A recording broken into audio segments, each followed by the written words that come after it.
ওয়া তাম্মাত কালিমাতু রাব্বিকা সিদকাও ওয়া আদলা, আর আপনার রবের কালিমা তো সততার দিক থেকে, ইনসাফের দিক থেকে এক পরিপূর্ণ কালেমা।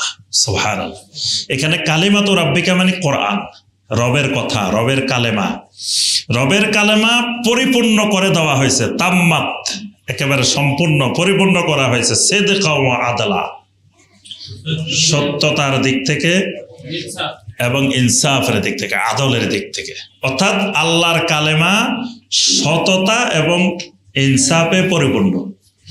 লা মুবাদ্দিলা লিকালিমাতিহি, তার কালিমার কোনো পরিবর্তনকারী নাই। কিয়ামত পর্যন্ত কেউ তার এই কালেমা পরিবর্তন করার ক্ষমতা নাই। ওয়া হুয়াস সামিউল আলিম, আর তিনি সবকিছুর শ্রোতা, সবকিছু তিনি শুনেন। আল আলিম, সবকিছুর এলেমও তার আছে।